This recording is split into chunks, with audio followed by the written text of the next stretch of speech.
today is Dr. Bernie Less. Dr. Less is a psychotherapist in private practice in Birmingham and an adjunct faculty member at Wayne State University and School of Craft College, teaching educational, general, and abnormal psychology.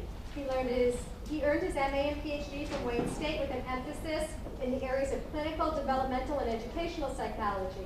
There he has done research in the areas of family dynamics, positive thinking styles, and how these relate to confidence and resiliency. For the past several years, Dr. Less has spoken at self-help seminars, parenting groups, including BBFA, and in mental health agencies on topics including psychopathology, increasing motivation, and cultural diversity. Why don't you help me welcome Dr. Bernie? Thank you.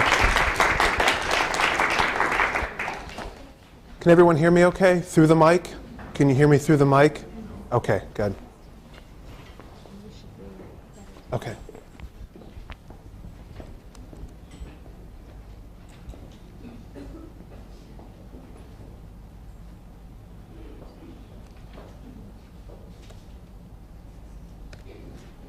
Okay, let's get started. Today we're going to be talking about sibling rivalry, and this evening is power struggles.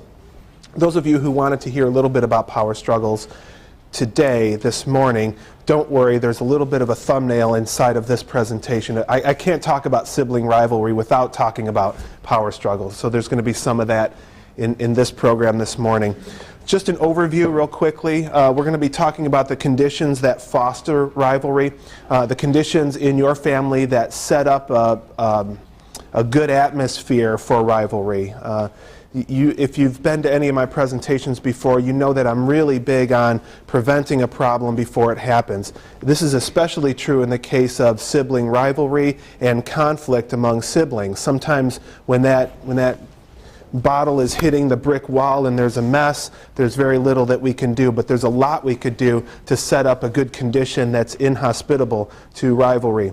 I'm going to sidebar on aggression, just break it down into its bare components, help you understand what aggression really means. Aggression doesn't mean what a lot of us think it means. There's a lot of vulnerability to aggression that, when understood, we could just sidestep aggression and get to the root of the problem very quickly and very much on the spot, in the back seat of the car sometimes. So from that understanding, we're going to get into some how-tos, just some bullet points on what to do and when, and how to prevent, strategies used to prevent rivalry, and then strategies used to address rivalry when it happens. Okay, when there's a mess in your house to clean up, what to do to clean up that mess. I feel like the microphone got louder. Are we good? I just can turn it up. Okay, great. Good to know. I'll stop screaming.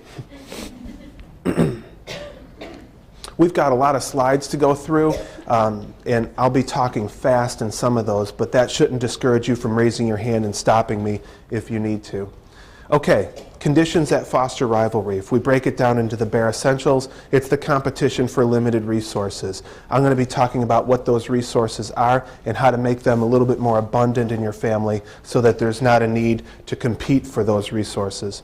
Also, preferential treatment and promotion.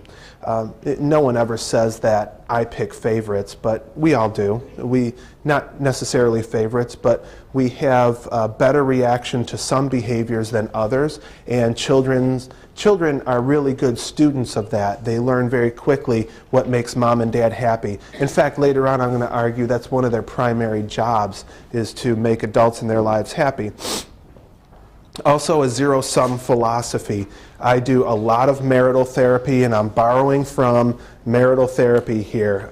There's this pressure embedded in some communication styles that if I bring up an idea, that means that my idea is right, and if it's a zero-sum game, if my idea is right, that means your idea is wrong. Wrong. It's very subtle. No one gets into a conversation with that contract and says, okay, we're going to compete about who's right here, but I'm going to teach you about some subtle things that we say to each other, voice tone, character references that we use to set up a zero-sum atmosphere. Also, family scapegoating. Family scapegoating works. I'm going to explain why it works, how we get involved in scapegoating, and who makes a good scapegoat, and how to get that person out of that role. and also a bully atmosphere. We've got some new literature that educators are using now to curtail bullying in the school districts, in the school classrooms, by changing the atmosphere in the room. Before we used to think, oh, well, social skills training works. I'm going to teach Billy how to shake hands and to be very social and to have good social skills and to introduce himself and to say nice things to people, when actually we're thinking more about the atmosphere and how the teacher can create a bully-free kind of atmosphere. So let's start with limited resources. Attention and approval are valuable commodities. Children's job are to obtain these commodities in their world. No human mother can give birth to an infant out in the field and then leave the infant. We're born very vulnerable, so it makes good sense that children are pre-wired to gain the approval of mom and dad.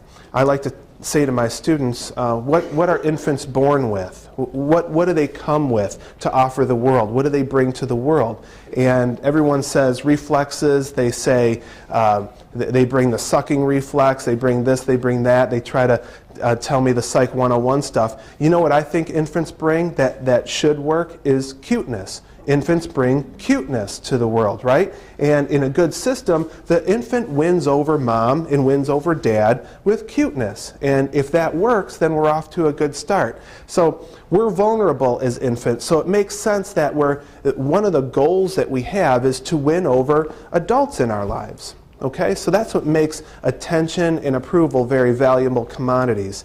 And as much as I like to say about myself as a parent, and as much as I hear from other parents that they say, oh, you know what, no, not in our family. We give unconditional positive regard in our family. I say that's impossible. That's impossible to give 100% unconditional positive regard unless you're a Labrador Retriever. If you're a Labrador Retriever, you're able to give 100% unconditional positive regard. Actually, children are capable of winning us over. Actually, when they do say one thing instead of another, we have a beam in our eye. And we are excited when they score a goal in the soccer field. We are excited when they get an A. So they learn very quickly that this approval is very valuable. And again, attention is gradually paid to one child over the other. Preferential treatment. You know, the family hero just kind of gets it. Family hero doesn't necessarily have to be the older one, but it's the one who learns the quickest what to say and do to the parents to help them feel good about themselves. Let me slow down and say that again. Children do the kinds of things, if children are successful in winning adults over, they do and they act in the kind of ways that makes parents feel good about themselves, makes parents feel effective, funny, powerful, good parents. Whatever the parents do just kind of works for these children who actually, Julie was talking about an upcoming seminar on social intelligence that Kimber Bishop Yankee is going to do. These are socially intelligent children. They read people quickly, they serve up what works, and they know what works. So that's what catches attention. So family heroes get it. These are achievers who are good at reading adults and good at making adults feel efficacious. Efficacy is just confident. Parents who do the kinds of things that work. I want to talk a little bit about promotion as a way of something that can foster rivalry in a family. When a good hero is selected and promoted, a couple of problems happen. Children achieve a status that is not warranted by their age. These children become parental. They've got too much power in the family system. These are children who can maybe subliminally and unconsciously partner with an adult. Do you guys get the picture of what I'm saying? They partner with adults. They're mom's helper, their dad's helper. And when there's misbehavior in the family, they dutifully do what? They tell, right? Okay, you get someone else in trouble, that's benefit number one. What's the other benefit? It makes you look better. Yeah, it makes a teller look better. we've got 2 benefits now. What would be the 3rd benefit?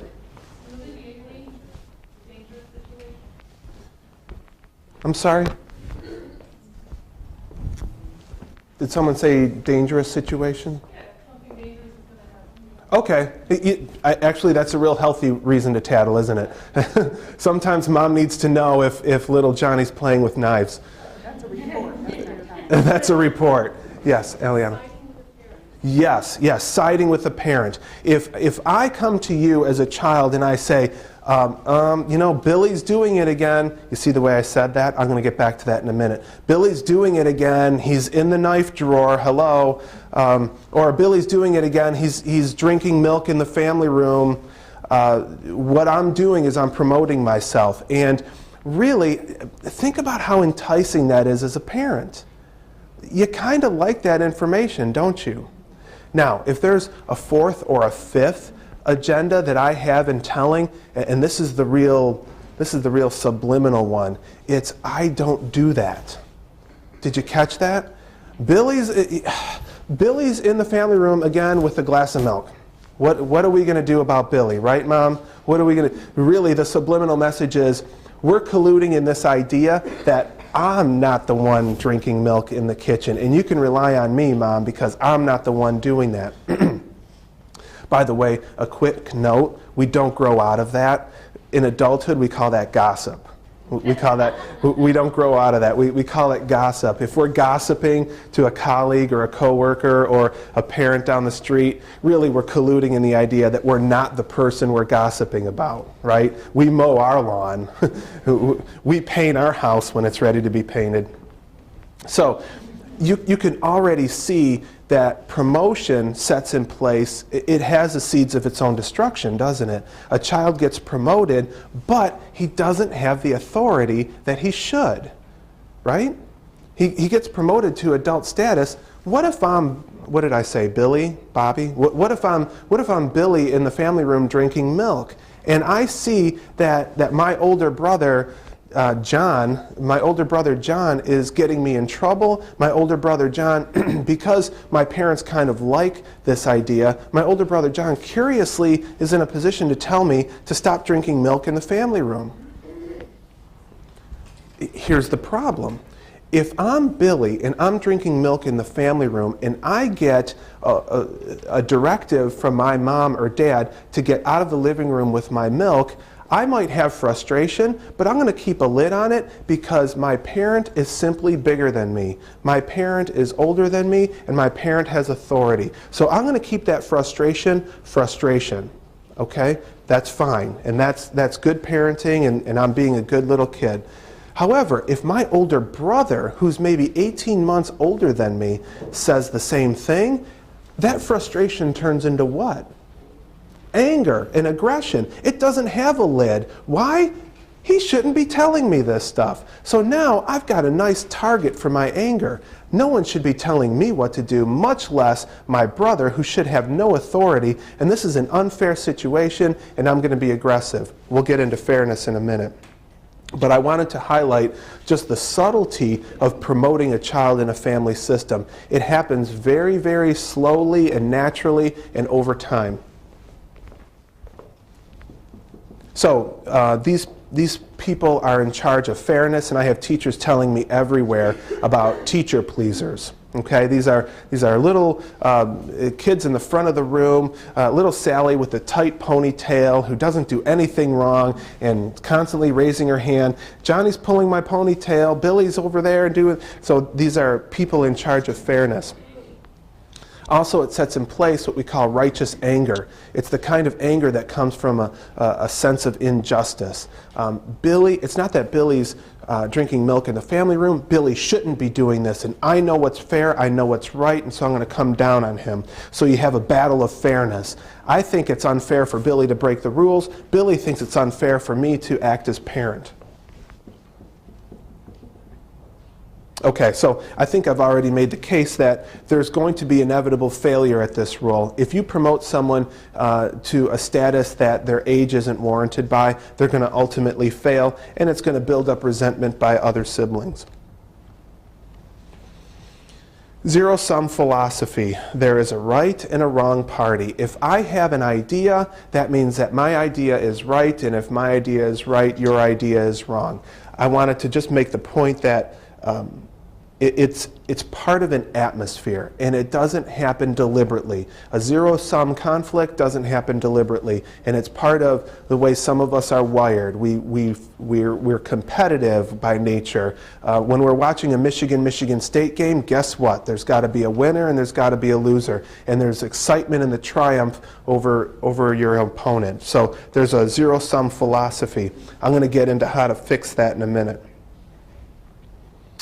Family scapegoating. Scapegoating works. Scapegoating works. There's a scapegoat in a family for a reason. It serves a purpose. That purpose is to diffuse conflict. There's conflict between two people in a relationship, and guess what? It's better to focus on a child. It's a nice distraction. Instead of addressing the real problem with my spouse, which might lead to a lot of discomfort and he's more difficult to argue with, I'm going to focus my energy on a good scapegoat. And that scapegoat, this is kind of the opposite of the hero. That scapegoat is actually demoted. Okay? So you have promotion in one area and you have a potential demotion in another area. Also, what I tend to see a lot in my practice is that when there's a complaint about one sibling beating up on another sibling, I often look to the feelings of coercion coming from the parental unit. Let me say that slowly. I think that whatever I see in the sibling relationship might also be in the parent-child relationship, and it kind of trickles downhill. If I am an authoritarian father and I'm demanding, compliance-focused, I pound my fist on the table, my jugulars are popping out, and I parent with a lot of demeaning demands, etc. You get the picture. Guess what? I'm going to see that in the older to younger relationship. Okay? So that's, you could see that kind of conflict in sibling to sibling, and that's a clue as to, I might be able to find some of that in my relationship with my child. Going back to this idea of a family culture, and what am I communicating in my family?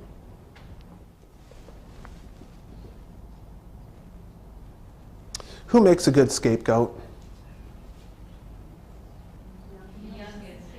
Why? They're smaller. They're smaller. Yeah, okay. Survival of the fittest, right? Naive. They're naive, right? They don't know what's going on. Right. Right. What might a younger sibling do to attract negative attention? Steal stuff from the bigger ones. Steal stuff. Throw tantrums. Yeah, tantrums, crying. I'm sorry? They draw attention from the parent, don't they? Yeah. Yeah, I'm sorry? Yeah, disobedient. Yeah, they get attention. Yes, ma'am. They tattle? Mm-hmm. They tattle too.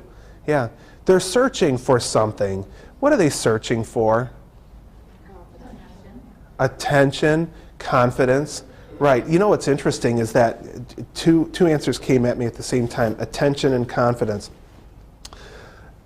When I think about confidence, I think about self-efficacy, or the ability to do a behavior that has a positive outcome. Sometimes positive outcome isn't defined by a child the way an adult would define positive outcome. Sometimes positive outcome is just attention. Attention. That's positive outcome. I will submit this to you, and let me see if I get any disagreement. Sometimes negative attention is better than no attention at all. Would you agree? Yeah. I really think that of the two, if I'm being mistreated, that's one thing. But if I'm being ignored, people have a hard time with being invisible. People have a really hard time with that. So sometimes the embedded goal is just attention, to not be invisible. And so the scapegoat just speaks with a louder voice. The scapegoat doesn't, you see, if we're going to be blunt about roles here, the hero doesn't have to speak with a loud voice. The hero just kind of whispers to mom and dad the misdeeds of the siblings, and on we go. The hero does well in math, doesn't need to speak with a loud voice. The scapegoat, or let's just say the other in the family, he's got to speak with a louder voice to get a lot of attention. Yeah, so we're going to get into the solution to that in a minute. A bully atmosphere where there's a value placed on winning. There's a value placed on outcomes. They won, they triumphed, this is great, we're the best, they suck, that kind of language. Yes, thank God Michigan won, or thank God State won. They're the best, and I knew that they would win because the other team just sucks. Triumph is celebrated. There's a focus on outcomes. Now that they've won, they're great. Okay? Now that they've won, now that they have achieved this, they're valuable. Also, there's power through coercion. The coercive cycles in families. I'm going to force you to do something, and there's a lot of humiliation in that. When I'm an authoritarian parent, I have two messages that I'm sending my child. One is, you're humiliated. That's one message. And the other is modeling. So I'm conveying to the child what he should feel, and I'm also showing him how to get what you want in life. So that coercion packs two punches at the same time. When I coerce someone, when I force someone to do something, I'm taking away their power and I'm helping them to feel humiliated. I'm also teaching them what to do when you're humiliated. You see how that works? A bully atmosphere is one in which passivity is weakness and not a strategy for conflict resolution. I don't know how many times I have in my office, children and adults, and it's so clear to all of us what it would take to get out of a power struggle or a conflict. And sometimes that involves ownership of what you did wrong, flat out. Ownership of what you did wrong. This is precisely what I did, and this is my understanding of the negative impact it had on you. Makes sense, right? That would really get us out of a lot of conflicts. With this kind of atmosphere, power through coercion, and the idea that passivity is weakness, it's not going to happen. That would be an admission of weakness, and that would be showing way too much vulnerability in an unsafe environment. A bully environment is unsafe. And a bully atmosphere is where power struggles are abundant. There are power struggles everywhere, with a zero-sum conflict and this feeling of vulnerability. Which leads me to aggression. Any thoughts on aggression?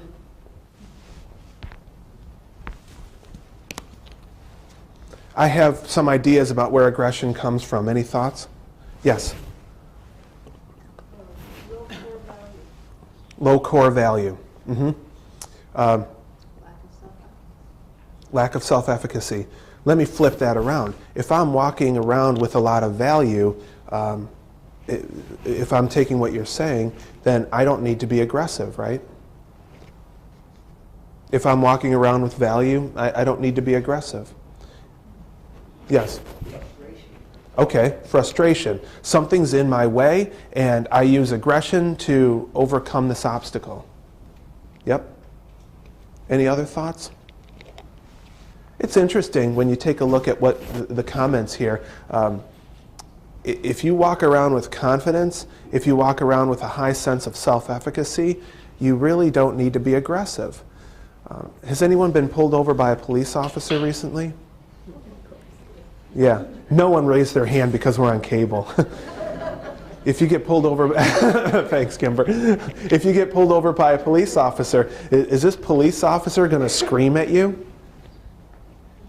No. Is this police officer going to get out of his car, stomp up and down, and start screaming at you, jugular veins popping, teeth gnashing? Nope. Why not? He doesn't have to. He's walking around with what? And a gun. He's walking around with power. He knows the relationship, right? He knows how the relationship is defined. It's defined as a relationship in which I have more power than you, so I have the luxury of not being aggressive. So if we can think about subliminals here, couldn't we say, and feel free to disagree, couldn't we say that sometimes aggression would be a sign of a lack of power? No. No? I mean, it can also be a response to your power being challenged. What happens when those people pulled over decide they're going to act out? Then you see the clubs come out and police brutality issues. Okay. Let's just say in some of the cases, if I'm a police officer and I'm walking up to a car and I see that maybe hands aren't where they should be, and I'm seeing that there's some shifting in the back seat, I might be aggressive. What might be the emotion inside of me that pushes that aggression? Fear. Fear. So no longer is it an asymmetrical relationship where I'm the powerful one and you're not. Sometimes when there's a threat to my power, fear creeps in. Point well taken. Yeah. So fear could be a bullet on here, right? Aggression comes from fear. When I'm a parent and I feel like my power is being challenged, I get fearful. When I'm a parent and I feel like I'm not having support from a co-parent and this child has too much power in the system, I might get fearful and I might become demanding and authoritarian. Let's take it to the sibling relationship and rivalry. It could be that I'm humiliated. It could be that I'm the scapegoat, and the scapegoats are really good at feeling this humiliation. I have no power. So if I don't have any authentic ways of expressing my power, I'm going to feel powerless and humiliated. And when that happens, I just get aggressive. Also, embarrassment, which goes hand in hand with humiliation. If I am, and children really feel this, and it turns into aggression very quickly for children. If my older brother John tells me to not drink milk in the family room, and we're alone, I'm mad at about a 6 or 7, and I'm aggressive at about a 6 or 7. But if John tells me not to drink milk in front of Sally, who came over to play, I'm going to get mad and aggressive at about an 8 or a 9. Do you feel the difference? Yes? Given the scenario and the situation, the roles can change. Mm-hmm. Okay, so this isn't always, the scapegoat isn't always a scapegoat. It depends on the situation. Very good point. Sometimes it's helpful to think about a family as a play. And in a play, there are different roles, but different characters play the roles. And you can step in and out of your role at any time. Yeah. So the scapegoat could be the hero occasionally, or the victim can become the aggressor very easily. Yep. And also, aggression is secondary to depression. I'm going to piggyback on your comments about low self-efficacy and not feeling good about yourself. You're a little bit more prone to aggression. Aggression also comes from unclear boundaries. When I don't have this healthy sense of separateness between myself and other people, I can become aggressive. When I'm not sure about the roles in the house, I can become aggressive. When I step out of line and I get called out on a rule that I don't understand, I can become aggressive. So clear boundaries are very good in a family.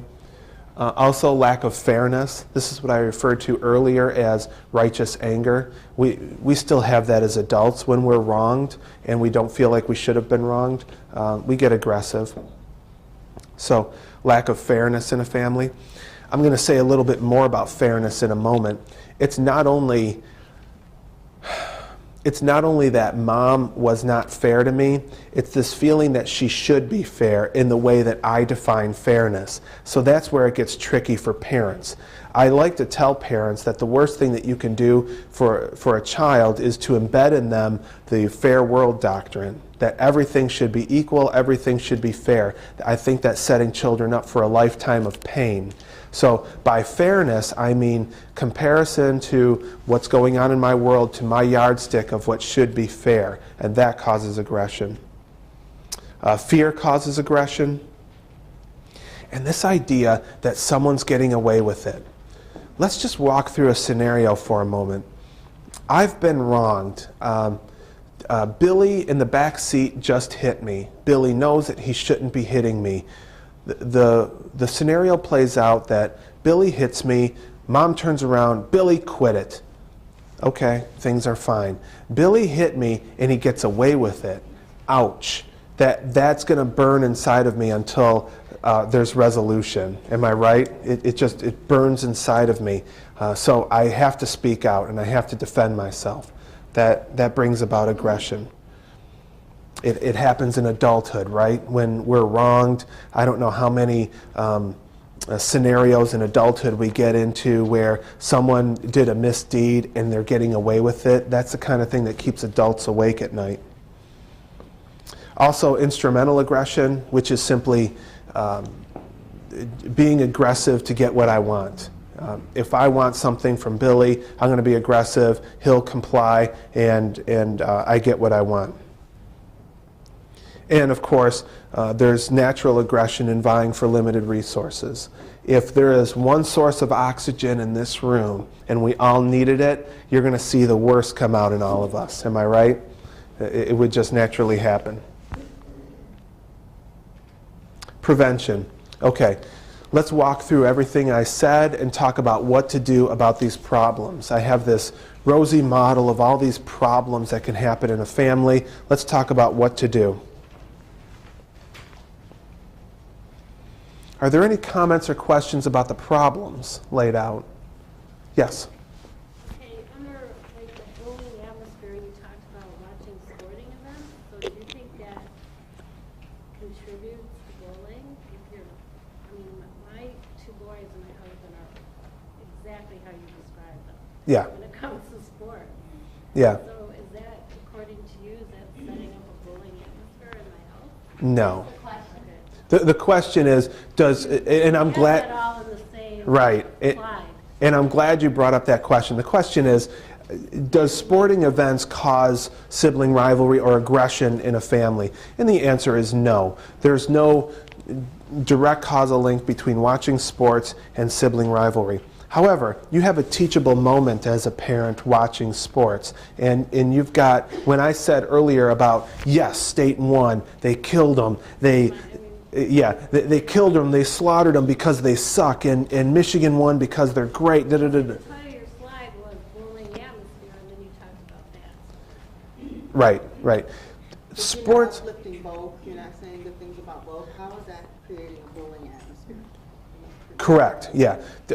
There's an opportunity. When we're watching sports, there's an opportunity. Remember, it's not the world that causes a belief system in a child. It's what the child thinks about the world. So you have an opportunity as a parent to help the child think about sports in a very proactive, in a pro-social way.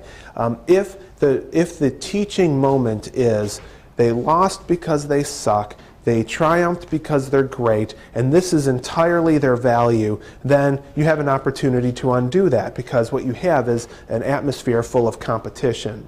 And it's not the Michigan State game that did that. It's the belief system inside of the family. However, if you use a sporting event, and believe me, I'm into winning and losing too. I really feel like they keep score on football games for a reason. If you have that and you focus on other things inside of the player's control and inside of the child's control, like determination, effort, this is what that win showed me. They showed grit, they showed effort and determination. The other team did too. They just came out ahead. That would be a different teachable moment. Yeah. So no, I wanted to clean that up. Sports do not cause bullying atmosphere. Yes? Is the family, the parents, and the siblings the primary source of setting up these things, or can also a friend of a child, an external friend from the family, fuel this A good point. It's not only the family that could set this up. It could be an outside source, a family, a cousin, or I'm sorry, a friend, a cousin, absolutely. But like a sporting event, when there's a brand new influence in a child's life, the family is uniquely qualified, the parents are uniquely qualified to whisper in the ear of the child what this behavior means and the payoffs for this kind of behavior. Because I'm glad you brought this up. There are opportunities in a child's life to see someone hit a home run. You know, the parents are the bump and grind. This is the daily mantra. This is the daily life lessons that we're teaching you. All of a sudden, Johnny in school is aggressive, and he gets a lot of payoffs for being aggressive. That's what I call a home run, and it gets the child's attention. So this could set in place some modeling. It could set in place the behaviors that lead to primary payoffs.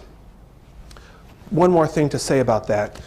When someone sees someone succeed at something, that's modeling. That's the first step. The second step is to acquire the behavior. The third step is to actually get primary, immediate reinforcement for the child himself. You've got an opportunity as a parent to interrupt that process.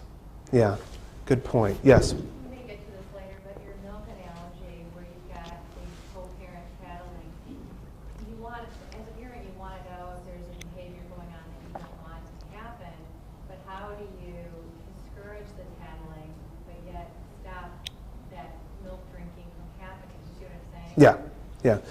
You know, I'm going to give you an answer, but you know who are brilliant at this? Pull aside a third grade teacher. Pull aside a fourth grade teacher that you like, second grade teacher that you like. They're a genius. They're geniuses at this. In fact, a lot of them have a big plastic ear. Have you seen this? A big plastic ear on the wall that says that's a tattle ear. You can go tell them. Teachers know the difference, and I think a lot of parents know the difference between Billy's got knives, Mom, you need to know this, versus a beam in the eye that says, Billy's doing it again, Billy's drinking milk. So I would just say, A, use your intuition, and B, there's still a teachable moment. I need to know this, thank you very much, and say it matter-of-factly.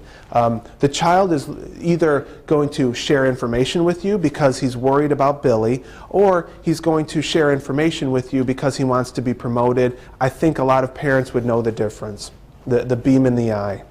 But yeah, you've got an opportunity to separate the two. Any other thoughts? But it goes to the next step of, she just wanted me to get in trouble, that's why she told you, and I hear, you know. Yeah, well, if you handle it matter-of-factly, you teach the other child that there's no payoffs for tattling. There's a lot to be said for how you respond to the tattling. If it is matter-of-fact, you take a look at the milk, and you have a rule that says there's no milk. Okay, there's no milk, I need the milk. That's fine.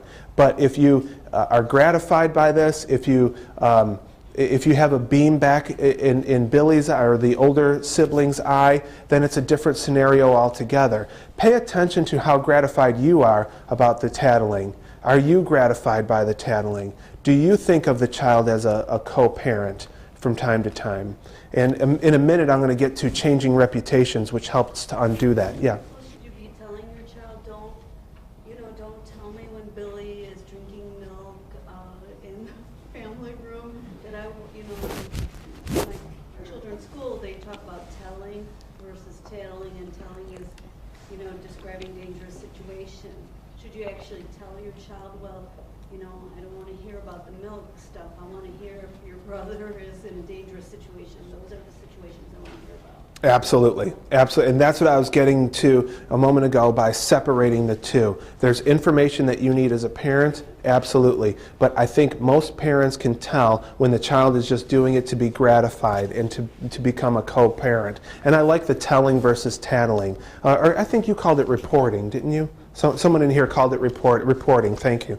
Yes? The teacher told me once that it's dangerous, disturbing, or destructive, so that maybe that's an easy way to try to take that. I like that. Dangerous. Disturbing or destructive. I can't hear her. She's saying dangerous, disturbing, or destructive.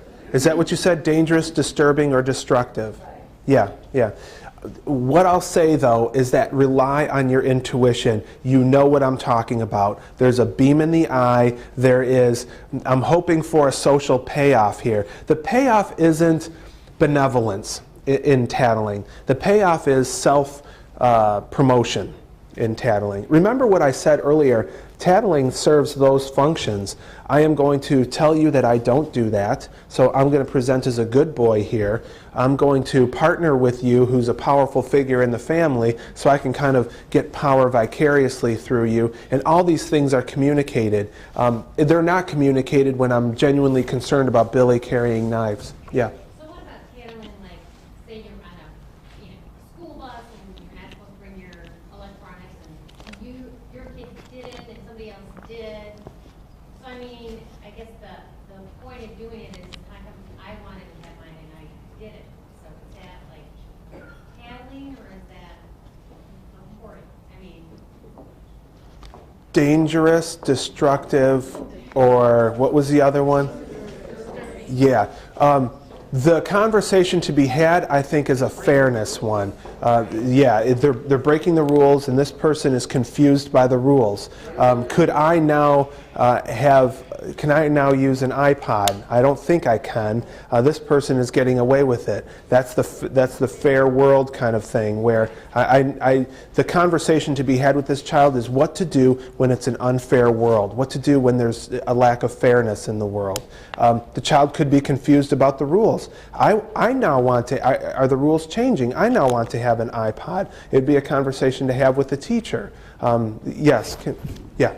I think it's also fair and helpful when one child does tattle, a sibling, to sort of promote a conversation between the two of them, so that the one who tattles sees the effect and understands the effect that behavior has on his sibling. And I think that promotes sort of an awareness and of the sort of the effects of that behavior on other kids. Mm-hmm. Yeah, very good point. so I just wanted to finish. So in the fairness thing, then what do you say should be done by you? When the child sees that someone else is breaking the rules, how to handle that? Do you... And that's behavior they want to be doing, so what do you, Right. You know what I like to say to adults who have this burning need that someone needs to pay for a consequence? If you give someone enough rope, they'll use it to hang themselves with. This child isn't going to be caught today, but I don't think the child is going to go uncaught for very long. Yes, Kimber. I think it's a very good lesson because then when they're making that choice in elementary school, they see someone breaking the rules, they get it, that they have that their choice not to do that. And when they get to middle school and high school, they see someone trying drugs or doing other risky behaviors, they've already learned how life isn't fair and kids are going to do things that are not good, that I know what my values are, I know I need to follow the rules. So I think it's Yeah. getting them past that, my position to mention that. Correct. The conversation is about fairness. Yeah.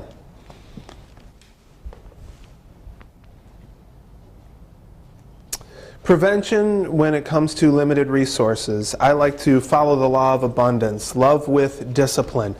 Loving with discipline isn't what you think when I say love with discipline. I don't mean being a disciplinarian. I mean discipline yourself.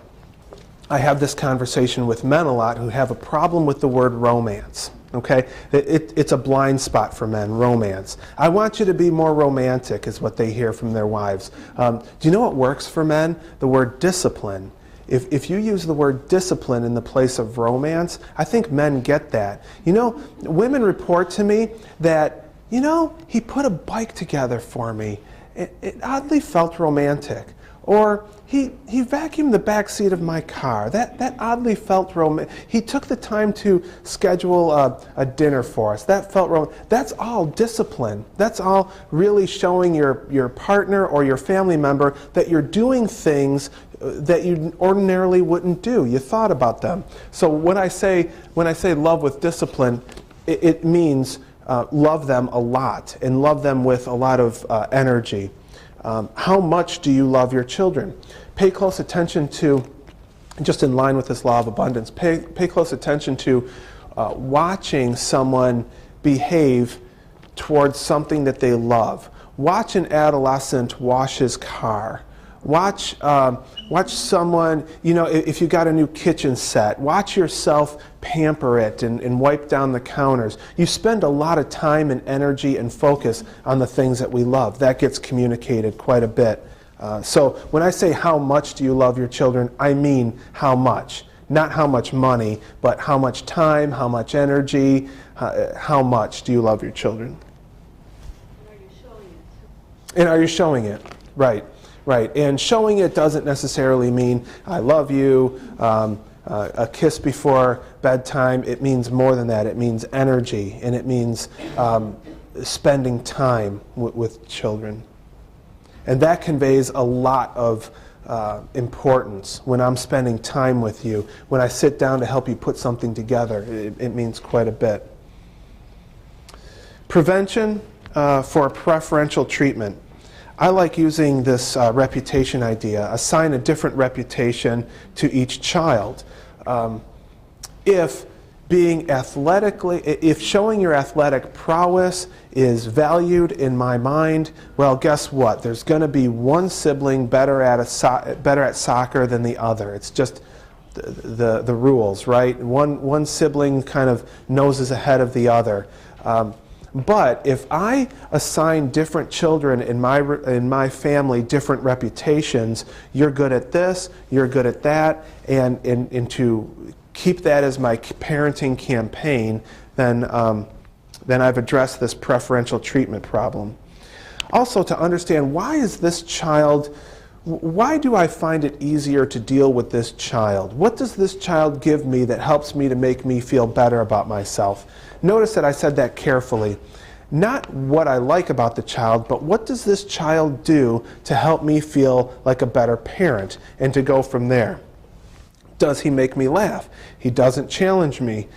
Does he make me feel powerful or more effective? All questions that you can ask that would lead yourself to the answer of this preferential treatment. Zero-sum philosophy. Differences don't equal deficits. Develop a win-win attitude, and also to value different perspectives. Have you guys heard the joke about the 4 blind men who described an elephant? They each described the elephant differently. Yeah, one blind man described it as a wall. The other blind man described it as more of a snake. The other a tree trunk. Okay, which one was right?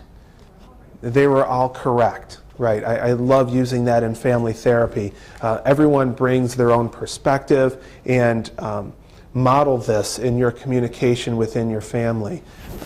Take a look at how you create zero-sum conversations in your world, and children are watching you very closely in doing this. Also, become a student of why the other person has that perspective. Now, don't get me wrong, when Billy's carrying a knife in the house, you're not going to be wondering about what moved him to do that. You're just going to want to take the knife from him. But when it comes to eliminating this zero-sum conflict culture, pay close attention to why people have the perspectives that they do. I like to do this with parenting philosophies. If 2 people have different parenting philosophies, just become a good student of the other to find out why.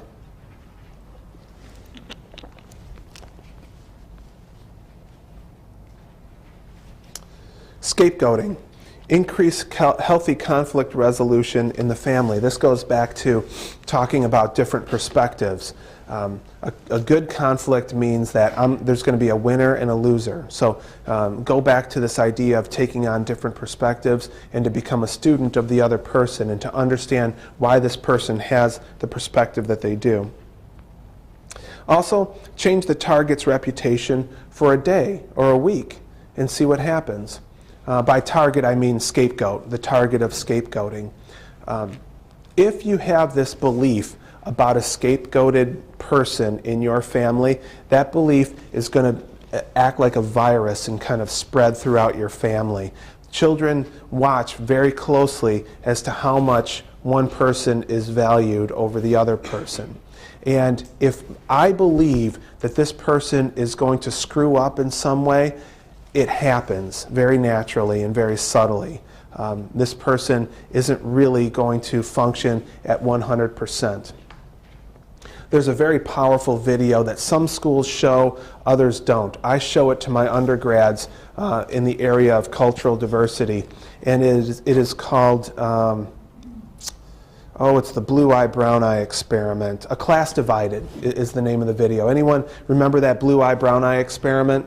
Well, for those of you who haven't, the teacher divided the classes among blue-eyed students and brown-eyed students. And basically what she did, Mrs. Elliott in the 80s, I don't know when, 83 I think it was, basically what she did is she scapegoated one color.